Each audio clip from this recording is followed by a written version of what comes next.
Hartanah boleh buat kita bahagia. Hartanah boleh buat kita sengsara. Wow, okey. So, selamat kembali ke satu lagi sesi punchline hartanah yang Ahyat bawakan punchline yang Ahyat kutip selama 20 tahun. Bayangkan, dah 20 tahun dah melabur dalam hartanah. Sejak tahun 2003, tahun ini 2023. So, Ahyat dah kumpul berpuluh-puluh. Bila dikumpulkan, punchline ni ada 200 lebih. Tapi yang betul-betul related kepada hartanah ni lebih kurang 60, 50-60 lah. So, bayangkan sahabat-sahabat semua, kenapa penting ada punchline ni? Punchline ni dia sebenarnya lebih kepada words of wisdom lah. Filosofi dalam hidup. Dan bayangkan kita ni ada cara kita berfikir, ada guideline, ada garis panduan. Bila fikiran kita hebat, cakap-cakap kita hebat. Bila cakap-cakap kita hebat, tindakan kita hebat. Dan kalau kita selalu ulang tindakan-tindakan hebat, dia akan menjadi tabiat. Dan orang berjaya, orang kaya ada tabiat orang berjaya dan kaya. Dan orang yang tidak berjaya, yang tidak kaya, mereka juga ada tabiat mereka sendiri. So, kita nak pilih yang tabiat yang mana? Kalau kita nak jadi kaya, kita kena ada tabiat orang kaya, orang berjaya. Dan tabiat itu datang daripada tindakan orang berjaya, orang kaya. Dan tindakan itu datang daripada cakap-cakap orang kaya dan berjaya. Dan semua itu datang daripada pemikiran dia. Sudah tentu sahabat-sahabat semua ini datang daripada Allah, rezeki Allah yang Maha Esa. So, kita nak mencari keredaan Allah dalam segala yang kita lakukan. Dan insyaAllah hari ini kita bercerita tentang punchline hartanah. Type punchline hartanah. Type punchline hartanah. Dia macam filosofi, kata-kata keramat, words of wisdom, your special quotes dan sebagainya. Okay, so hari ini apakah punchline dia? Hartanah boleh buat kita bahagia dan hartanah boleh buat kita sengsara. Wow. Bila kali pertama dengar punchline ni, apa yang bermain di fikiran? Bila first time dengar, oh, hartanah boleh buat kita bahagia, hartanah boleh buat kita sengsara. Apa yang bermain di fikiran? Apa yang terasa di hati?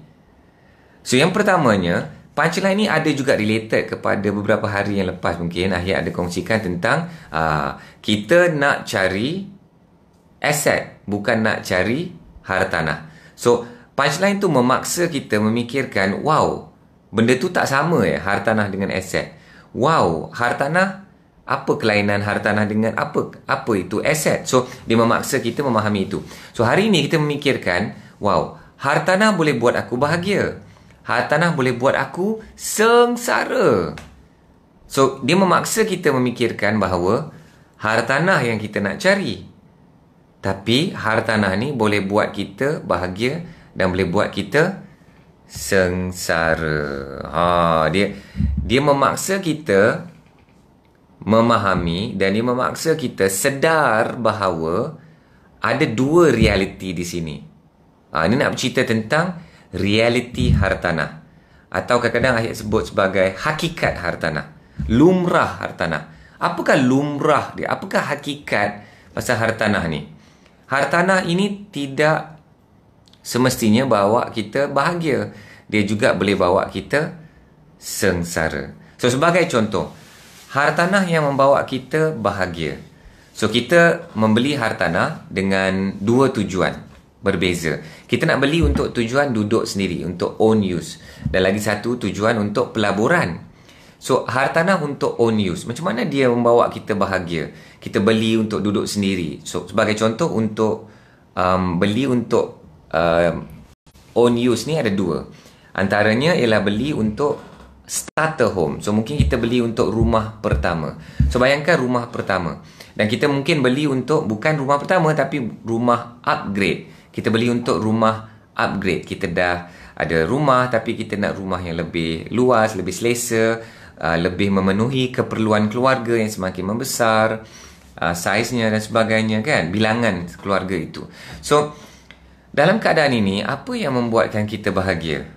Rumah yang barakah. Rumah yang barakah ni yang penuh keberkatan. Adakah rumah ini perlu interior design dia, perabot dia yang mewah-mewah? Tidak. Rumah yang berkat ni, keluarga yang bahagia. Rumahku, syurgaku. Bayangkan sahabat-sahabat semua, kita ada rumah yang tak perlu rumah idaman dulu, tetapi rumah itu bawa kebahagiaan dalam hidup kita. Rumah itu tempat yang kita nak mendirikan rumah tangga. Kita ada pasangan hidup yang bahagia. Kita ada suami, mungkin kita suami, kita ada isteri. So kita ada anak-anak. Bila seorang lelaki itu satu hari nanti akan menjadi suami kepada seorang isteri dan menjadi seorang ayah kepada anak-anak. Seorang perempuan itu satu hari nanti akan menjadi seorang isteri kepada suaminya dan seorang ibu kepada anak-anaknya. Dan seorang suami atau isteri itu akan menjadi ibu bapa, bersama-sama membesarkan keluarga di dalam rumah itu. Alangkah bahagianya bila kita ada rumah yang bahagia. Hartanah ini mainkan satu peranan yang sangat-sangat besar dalam kehidupan sebuah keluarga. Dan kita membayangkan rumah ini nak membuatkan kita bahagia itu, kita ada keluarga bahagia, pasangan hidup yang bahagia, anak-anak yang bahagia. Inilah kebahagiaan yang boleh dapat sebagai pemilik hartanah. Kita nak bahagia itu, rumah yang bagi bahagia. Dan untuk contoh itu, macam mana rumah yang tak bahagia, yang bawa sengsara? Ayat bagi satu contoh. Sebagai contoh, kita beli rumah yang kita mungkin layak tapi tak mampu. Kita mungkin layak tapi tak mampu. Inilah silapnya bila kita tak buat matematik hartanah dengan betul. InsyaAllah hari Isnin depan kita akan ada kelas persiapan untuk The Property Warrior Program. The Property Warrior Program ni kelas advance ni ada 3 level. Level pertama ni level 1 ni kita nak uruskan kewangan dahulu, persiapan kepada hartanah. Lepas tu level 2 ni kita akan fokus kepada fundamental hartanah, prepare nak perang hartanah ni, prepare nak masuk medan hartanah. Dan level 3 ni, inilah nikmat dia, kita akan sniper hartanah. Dah tak nak cerita teori-teori lagi. Of course ada teori-teori peta, lokasi, unit, ROI dan sebagainya. Tapi kita nak terus sniper, kita nak buat keputusan terus dan go to the real market, guna ilmu yang ada dan kita akan ambil tindakan dengan ilmu-ilmu yang ada. Itu 3 level. So ceritanya ialah level pertama ni kita nak persiapan kewangan. So hari Sabtu depan kita akan ada bengkel kira-kira hartanah. Hari Isnin ni dia akan ada persiapan. So, apa yang penting kat dalam kira-kira hartanah ni? Kita nak kira 4+1 syarat kewangan. So, syarat pertama ialah layak. Syarat kedua, mampu. Syarat ketiga, dia selamat. Syarat keempat, ada peti kemarau, emergency fund. Dan campur satu lagi, apa-apa yang lebihan itu adalah peti perang, iaitu investment fund. So, kenapa saya ceritakan semua ni? Ramai orang beli hartanah, dia tak tahu 4+1 syarat kewangan dia. Dan bila dia beli rumah yang dia layak tapi dia tak mampu, itu yang jadi sengsara. Itu yang jadi sengsara. Ayat kenapa apa yang dianggap sebagai layak tapi tak mampu? Bayangkan sahabat-sahabat semua, ramai cikgu-cikgu hartanah yang mengajar beli hartanah. Tapi dia tak ajar nak bela hartanah. Ramai orang, ramai sifu-sifu ajar tentang layak. Tapi dia tak ajar tentang mampu. Ayatlah antara orang yang paling awal yang bercerita tentang kita nak beli hartanah ni, kita kena layak dan mampu. Lepas tu ada syarat ketiga, selamat. Syarat keempat tu peti kemarau dengan peti perang. Tapi tak semua orang suka nak bercerita pasal persiapan kewangan ni. Kenapa? Kerana dia nak terus rempit kepada hartanah. Dia nak terus cerita pasal hartanah. Kita nak cerita pasal hartanah ni kan seksi, style, gempak, bunyi macam pandai. Tapi bila bercerita pasal kewangan ni, dia rasa tak best. Ni hari ni macam-macam sahabat-sahabat yang bersama. Andy, Assalamualaikum. Hamidah, Assalamualaikum. Dan MJ, sahabat Ahyat, Iza Yusof. MJ ni lah sahabat Ahyat. Yang Ahyat berguru bersama dengan MJ ni, ilmu-ilmu kewangan. So, Alhamdulillah, syukur Alhamdulillah, Allah hadirkan dalam hidup Ahyat sahabat bernama MJ, Iza Yusof. Dan kerana beliau ni, Ahyat pun dah menerapkan ilmu-ilmu kewangan di dalam modul-modul hartanah. So ini nak bercerita pasal sengsara. Hartanah boleh buat orang bahagia dan hartanah boleh buat orang sengsara. Itu punchline kita pada pagi ini. So, macam mana dia bahagia? Macam Ahyat sebut tadilah, dia beli rumah yang betul, yang dia layak, yang dia betul-betul mampu. Dan rumah itulah dia besarkan keluarga, bina rumah tangga. Tapi kalau kita beli, ini nak cerita sengsara. Kita beli rumah, tak ikut syarat dia. Tak lepas 4 campur syarat Ahyat. Dia beli rumah yang layak tapi tak mampu. Ahyat macam mana tu Beli rumah yang layak tapi tak mampu. So bayangkan, kita pergi ke bank, kita layak pembiayaan. Okey, Alhamdulillah, tahniah. Syarat pertama, lulus. Ini, dalam Tribe Pejuang Hartanah, kami ada 5 green light. Kalau dekat traffic light biasa-biasanya, kalau kat Malaysia ni, kalau kat dunia lah, kita kat traffic light, 1 green light, lampu merah, lepas tu 1 je green light, kita tekan minyak, boleh jalan. Tapi dalam Tribe Pejuang Hartanah, kita ada 5 green light. Layak, mampu, selamat, peti kemarau, peti perang. Tak lepas 5 green light ini, tak boleh tekan minyak, nak jalan. So bayangkan, green light pertama, layak dia lulus. Pergi kat bank, kita ada profil kewangan, bank boleh terima pendapatan kita, perbelanjaan kita, dan dia yakin kita boleh membayar balik apa-apa pembiayaan yang dia bagi. So, bank bagilah, luluskan pembiayaan kita. Tapi adakah pembiayaan yang kita layak itu kita sebenarnya mampu nak bayar? Ahyat selalu kongsikan, ada satu kisah ni. Ada seorang student Ahyat ni, dia datang dengan isteri dia. Yang ni yang tak best ni. Dia datang dengan isteri dan dia duduk dengan Ahyat. Lepas satu program tu dia duduk dengan Ahyat. Selalunya kalau dalam program dulu, lepas tu boleh duduk dengan Ahyat one to one. Okay, so dia tanya Ahyat, Ahyat, saya ni dah terbeli. Okay, terbeli ni pun dah sangat-sangat mengerikan. Dia terbeli rumah. Okay, so ceritanya macam ni. Dia beli rumah ni under construction dekat area Seri Kembangan. Bayaran bulanannya nanti akan jadi 3,000 sebulan. Akan jadi 3,000 sebulan. So, dia kata bila rumah ni siap nanti, dia sebenarnya tak mampu untuk bayar 3,000 ni. Dia tak mampu. So, faham tak? Kita pergi kat bank dengan profil kewangan kita, mungkin kita layak mendapat pembiayaan itu, tapi kita tak mampu. So, dia kata, Ahyat dalam beberapa bulan lagi, dia akan kena bayar penuh bayaran bulanan. Sekarang ni pun, bila progressive payment tu dah meningkat, dia pun dah makin terbeban. Inilah sengsaranya bila beli rumah yang kita layak tapi tak mampu. Ini satu contoh je tuan-tuan dan puan. Yang kita beli contohnya rumah nak bermegah. Dia tidak berdasarkan ni kita beli rumah berdasarkan emosi. Dan kita tak beli rumah berdasarkan kira-kira. Macam mana nak lawan emosi? Nombor je. Bila beli rumah berdasarkan emosi, kita tak beli rumah berdasarkan nombor. Nombor-nombor ajaib yang wajib kita patuhi sebenarnya, yang patut kita ketahui, tapi kita ambil tak endah. So rumah tu mungkin kita beli rumah yang maksimum, yang melampau, kerana kita emosi nak bermegah-megah. Tapi rupa-rupanya itu bukan satu rumah yang kita betul-betul mampu nak bayar tiap-tiap bulan. Tuan-tuan dan puan, sangat-sangat sengsara. Kita tidur setiap malam, kita nak tidur, kita tengok langit, kita tengok ceiling ni, kita akan rasa, alamak, memang sengsara. Kita rasa rumah ni jadi raksasa. Bila rumah kita jadi raksasa, kita jadi sengsara. Itu lagi satu punchline tu. Macam mana taknya? Rumah ni kita nak kena bela tiap-tiap bulan ni. Ya Allah, dan raksasa ni, raksasa Gorgon ni, monster ni, money sucking monster ni, dia tidak kenal erti lapar. Kita kena bayar tiap-tiap bulan. Ya Allah. Mana kebahagiaan tu bila kita lihat rumah kita jadi sengsara? Jadi raksasa tu buat kita sengsara.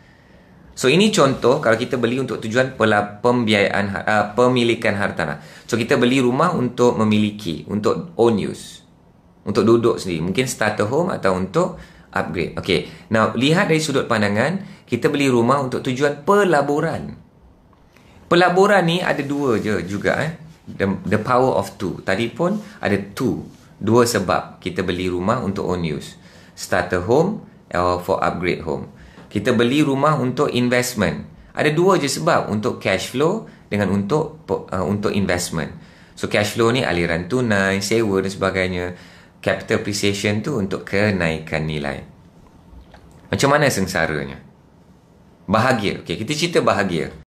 Bahagia sangat. Hartanah ni buat kita bahagia. So kita beli hartanah tu untuk tujuan cash flow. Cash flow pula kita dah buat research, kita buat analisa, kita dah pastikan, kita turun padang, #ketibas, ketiak basah. Kita dah betul-betul turun padang, kita dah site visit, kita dah tengok tempat tu dan kita dah tengok, wow, ini ada permintaannya.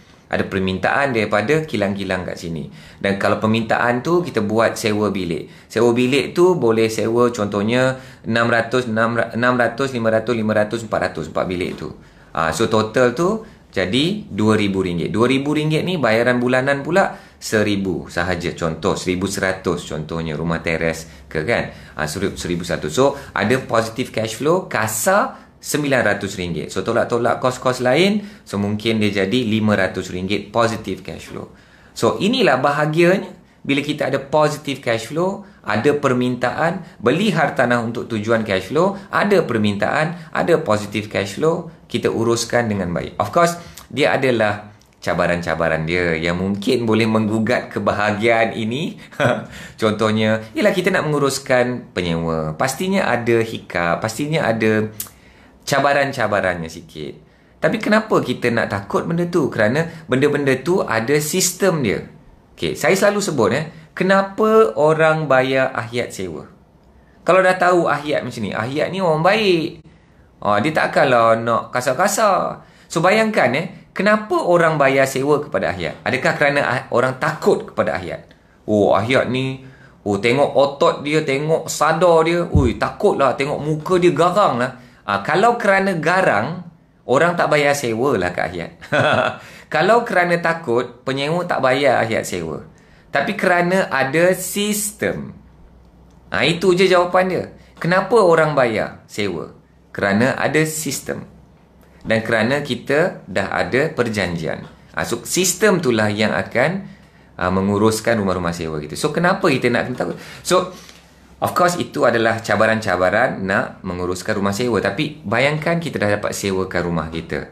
Sebagai contoh, Ahyat sedang bantu one of my TIC student. TIC ni The Inner Circle. The Inner Circle ni dia private coaching. So selalunya kelas mungkin ada 100 orang, 500 orang, 1000 orang. Lepas tu kelas advance mungkin ada 20 ke 100 orang.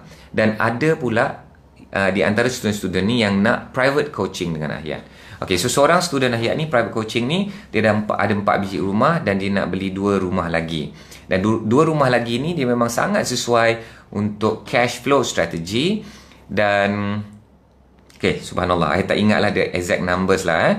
Tapi dia 4 bilik dan dia boleh sewa 2,000 lebih. 2,000 lebih.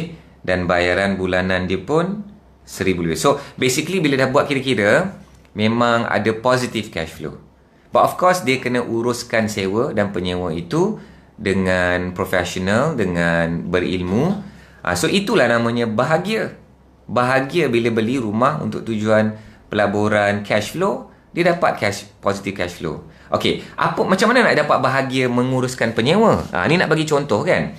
So, menguruskan penyewa ni, the important thing is the interview tu, the selection process. Ahyat ada satu kata-kata boleh jadi punchline juga. Ahyat lebih rela rumah itu kosong sebulan lagi daripada sumbatnya penyewa yang salah. Adalah perkataan sumbat penyewa yang salah.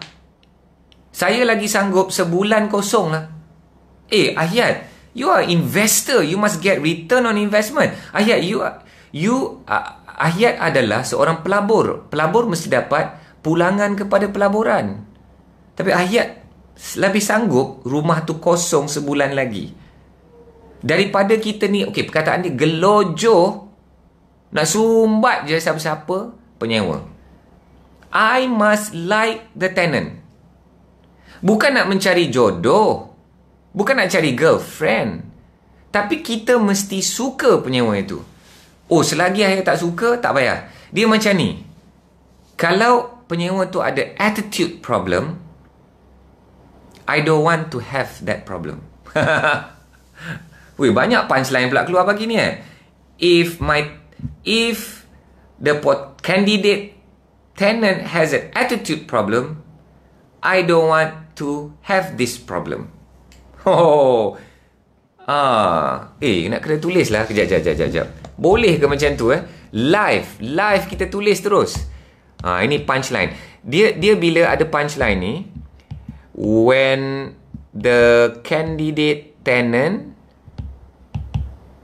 has attitude problem, I don't want to have this problem. Ni memang filosofi ayat.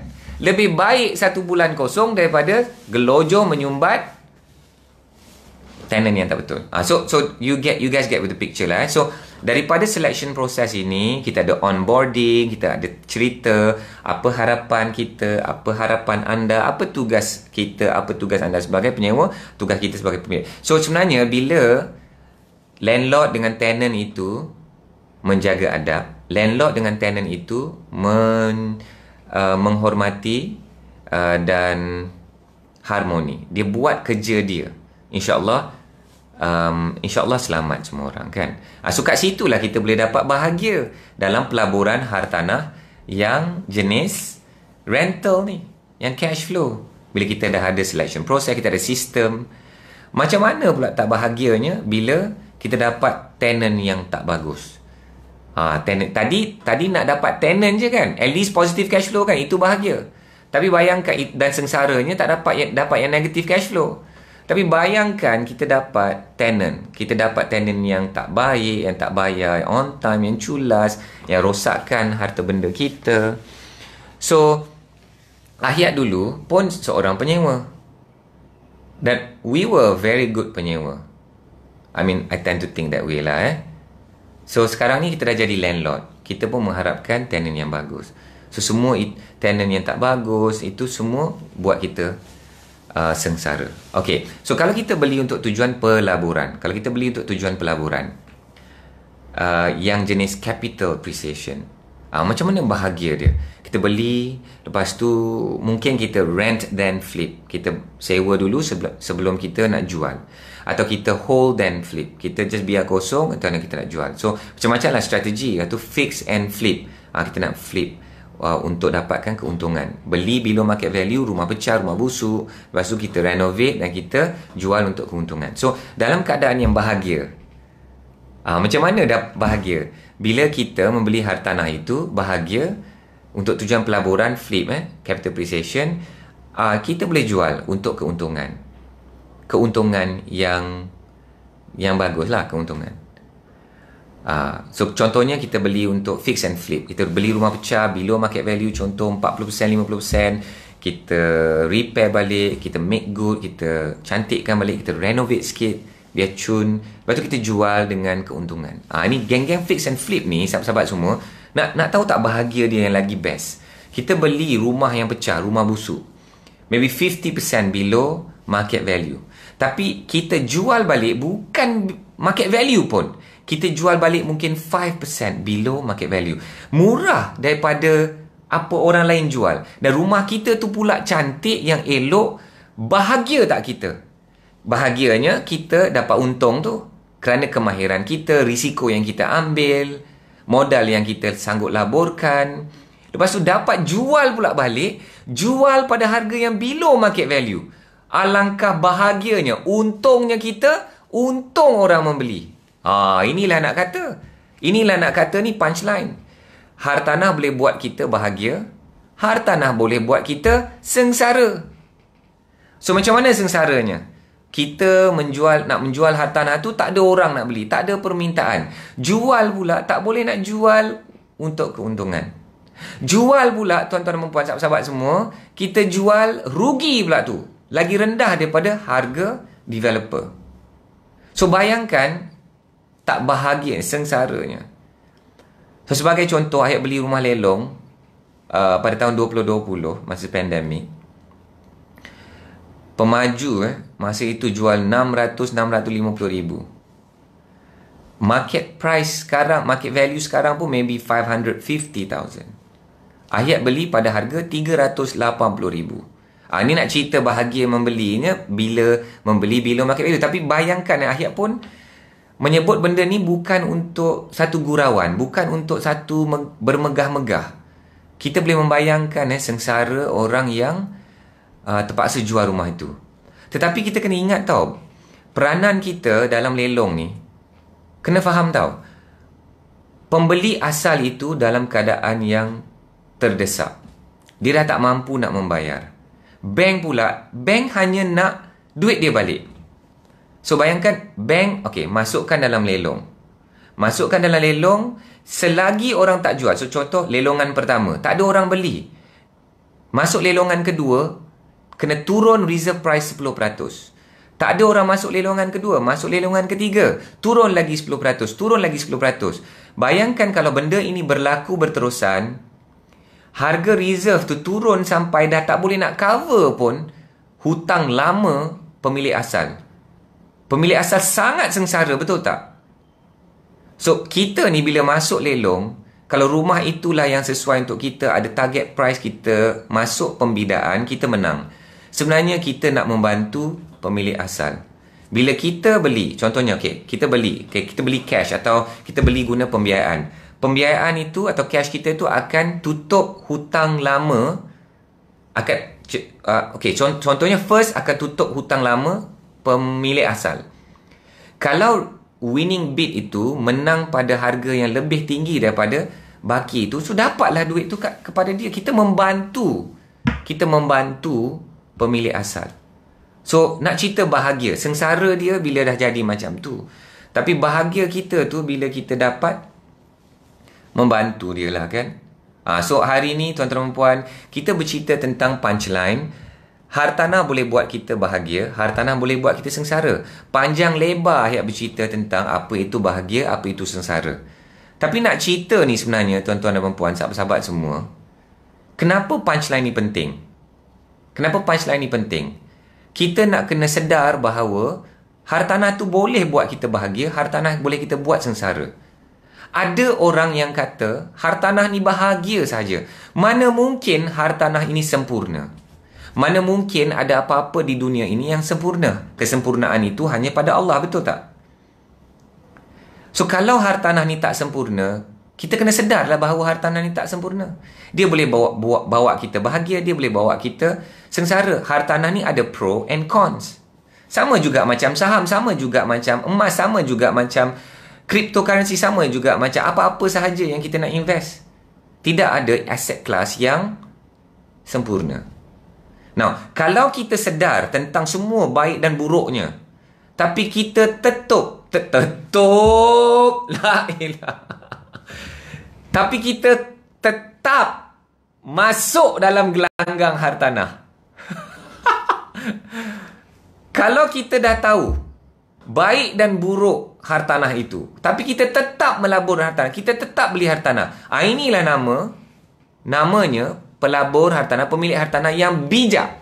Dia tahu benda ni ada baik dan buruk. Ada orang dia fikir dia baik sahaja, indah sahaja. Itu yang bahaya tu. Masuk dalam gelanggang yang kita ingat cerita indah aja. Apa jadi kalau kita masuk dalam satu medan atau gelanggang yang kita rasa macam itu indah sahaja? Apa yang akan berlaku? Kita akan masuk tanpa bersedia. Kita akan masuk tak berhati-hati. Kita akan masuk mengandaikan semuanya akan jadi okey. Tidak ada preparation langsung untuk benda-benda yang mungkin berlaku. Tak bersedia lah tadi tu. Inilah bahaya dia bila kita masuk gelanggang hartanah langsung tak bersedia. So punchline ini memaksa kita memikirkan, ayat kata boleh buat bahagia dan boleh buat sengsara. So aku kena prepare lah apa benda sengsara tu. Aku nak tahu dulu. Aku nak tahu dulu yang bagus dengan yang tak bagus yang pasal hartanah ni. Aku dah tahu dua-dua. Aku rasa okey lagi ni. Aku akan teruskan perjalanan. Aku teruskan perjuangan. Inilah yang kita nak. Kita tak nak. Ni one of my sifu, dia cakap apa? Don't enter property investment with your eyes closed. With your eyes closed. Masuk gelanggang, tutup mata. Okay, masuk dalam satu bilik, kita tutup mata. Masuk dalam bilik. Kita tak nak tengok dulu pun bilik tu. Dengan mata tertutup. Apa jadi kalau kita masuk dalam bilik tu dengan mata tertutup? Apa jadi? Kena Royal Rumble lah. Itu kat asrama dulu. Siapa yang pernah pengalaman di asrama Royal Rumble? Dia masuk dalam, rupa-rupanya kena prank. Dalam tu bilik gelap. Ada 10 budak lain berdu. Bam, bam, bam, bam. Memang ini benda ni berlaku. Aduh, hai. So, bayangkan silap-silap punya masuk.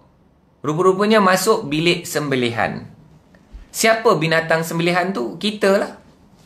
Inilah jadinya bila masuk dalam satu bilik, tak buka mata. Tak buka mata melihat bilik tu apa. Kenapa kita tak nak buka mata? Kita masuk dengan mata tertutup. Kerana kita tak sedar pun hartanah itu boleh bawa bahagia dan bawa sengsara. Ada orang cakap, anything you touch turns to gold. That is property. Mana ada macam tu, tuan-tuan dan puan, sahabat-sahabat semua. Mungkin ada satu zaman tu. Mungkin tahun 2011, 2012, 2013. Kat Malaysia lah. You sentuh, asalkan hartanah. Ting! Jadi emas. You tak perlu pandai. Semua orang nampak pandai. Because time tu, market tengah boom, boom, boom, boom, boom. Everything is profit. Semua bagus. Tapi adakah itu reality dunia hartanah? Of course, itu bukan reality dunia hartanah. Ini nak cerita ni, punchline hartanah. Bila kita ada punchline tu dalam cara kita berfikir, insya-Allah, cara kita berfikir itu akan lahirkan kata-kata yang hebat. Kata-kata yang hebat itu melahirkan tindakan yang hebat. Dan tindakan yang hebat yang kita ulang itu akan menjadi tabiat.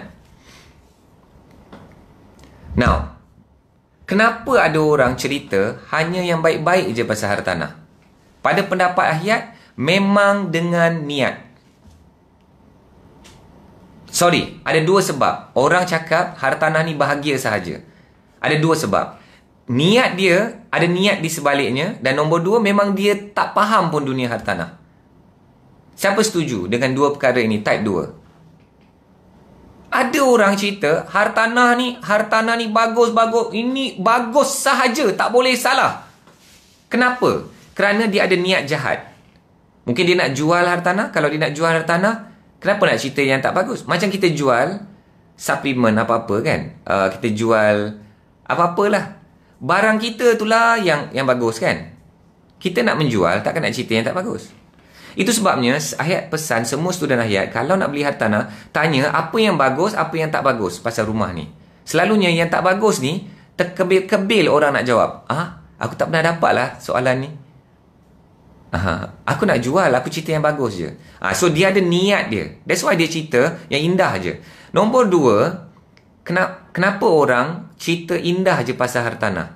Kerana mungkin nombor 2 ni dia memang tak tahu. Dia memang tak tahu.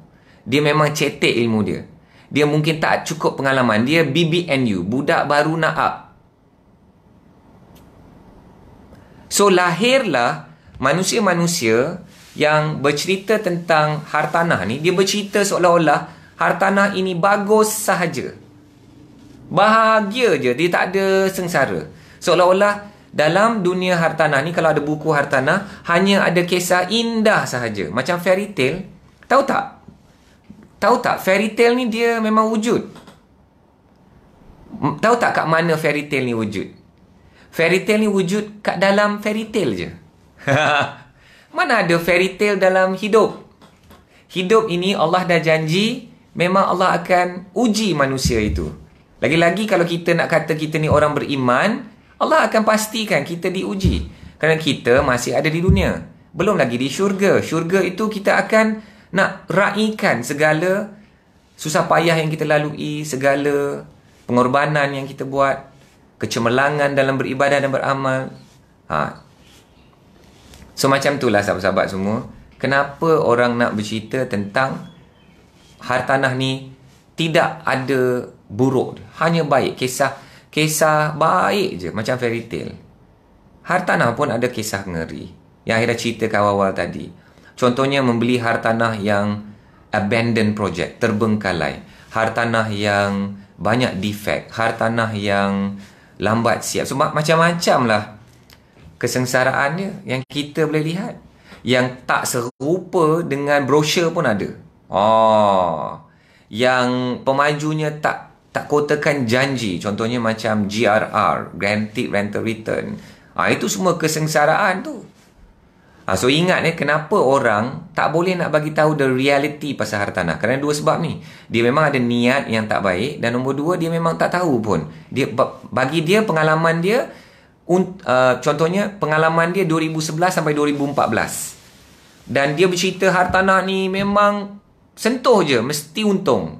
Itu kerana dia macam ada di antara kami, macam Ahyat pun ada pengalaman 20 tahun. Sejak 2003 sampai sekarang 2023. Ada sifu-sifu, mentor-mentor Ahyat, mahaguru kat Malaysia ni ada yang 30-40 tahun dalam dunia hartanah. Confirm lah dia orang macam, Allah, budak-budak baru nak up ni, baru dapat rasa sikit, lepas tu nak buat satu rumusan yang tidak adil. Inilah sahabat-sahabat semua, Ahyat nak kongsikan cerita tentang punchline hari ini, iaitu hartanah boleh buat kita bahagia, hartanah boleh buat kita sengsara. Dan bayangkan sahabat-sahabat semua, apakah bahagia yang paling hebat? Bahagia yang paling hebat, yang paling agung ialah apabila kita mendapat syurga Allah. Kan? Saya selalu sebut, Ustaz Fazrul, pentadabbur tersohor Malaysia, dia kata apa? Ayat Al-Quran ni adalah satu kitab, satu buku yang bercerita tentang hartanah. Bila Allah bercerita pasal syurga dalam Al-Quran, Allah sedang bercerita tentang apa? Tentang hartanah. Hartanah yang paling agung, yang paling idaman kita. The ultimate property, real estate. Kita nak istana-istana, mahligai-mahligai di syurga nanti, bersebelahan dengan orang-orang yang kita sayang, dekat dengan orang-orang. So itulah akhirnya sahabat-sahabat semua, bahagia itu adalah apabila kita dapat hartanah di syurga. Tidak ada maknanya bahagia hartanah di dunia ini sekiranya kita tak dapat bahagia hartanah di syurga nanti. So macam mana kita nak menggunakan hartanah, hartanah di dunia, nak mendekatkan kita kepada hartanah di akhirat, hartanah di syurga nanti. Macam mana? Itulah yang kita nak belajar ni. Bukan sahaja Ahyat kena menjadi pengasas komuniti pejuang hartanah yang menceritakan macam mana orang Melayu nak memperjuangkan pemilikan hartanah dalam kalangan orang Melayu, orang Islam di tanah air, di bumi ini. Tapi bagaimana pejuang hartanah itu dapat menjadikan harta-harta dia sebagai peralatan di ladang akhirat dan akan dapatlah menuai di hari akhirat nanti. Itulah pesanan kepada diri Ahyat sendiri, dan semoga sedikit sebanyak ini apa yang Ahyat kongsikan hari ini dapat memberikan manfaat kepada sahabat-sahabat semua. Saya nak ucapkan terima kasih Syazwin, apa tu, kickboxing dah keluar tu. Muhammad Saputra, Waalaikumsalam. Ada sahabat-sahabat lagi. Syazwin, okey dah. Andy, okey. Siapa lagi tu?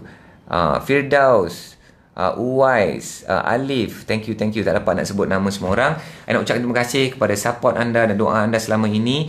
Doakan Ahyat dapat terus istiqamah untuk berkongsi dengan anda punchline hartanah yang Ahyat dah kutip selama 20 tahun, supaya ia dapat menjadi panduan untuk kita berfikir dan bertindak. InsyaAllah berfikir dengan hebat akan melahirkan kata-kata yang hebat, kata-kata yang hebat akan melahirkan tindakan yang hebat, dan tindakan yang hebat yang sentiasa diulang akan menjadi tabiat-tabiat yang hebat. Orang-orang yang kaya dan berjaya ada tabiat orang kaya dan berjaya. Orang-orang yang tidak kaya dan berjaya ada tabiat mereka juga. Pilihlah yang mana satu yang kita nak. Dengan itu saya nak ucapkan terima kasih kepada sahabat-sahabat semua. Selamat berhujung minggu. Bagi mereka yang ada cuti panjang sehingga hari Isnin, Ahyat tak adalah cuti, tak ada konsep cuti, adalah masa bersama dengan keluarga. Tapi every day is a wonderful, productive day. Dan akhir doakan anda mendapat kebahagiaan dunia dan akhirat, terutamanya kebahagiaan rumah tangga dengan suami isteri, dengan anda, dengan anak-anak anda. InsyaAllah kita nak membina tamadun Islam, anak-anak yang menjadi khalifah di muka bumi ini. Dan saya yakin Malaysia akan menjadi pencetus kepada kebangkitan gelombang kebangkitan Islam di akhir zaman dari Nusantara ini, insyaAllah. Sama-sama kita berjuang sehingga kita berjumpa dalam punchline yang seterusnya. Apa agak-agaknya? Ayat dah susun. Ayat susun. Ayat senaraikan dalam Word. Lepas tu setiap kali ayat nak share, ayat akan prepare dahulu nota-nota ayat dan ayat akan kongsikan. So the next punchline, ini cerita pasal gila. Lain macam. Okay, so jom kita jumpa lagi. Assalamualaikum warahmatullahi wabarakatuh.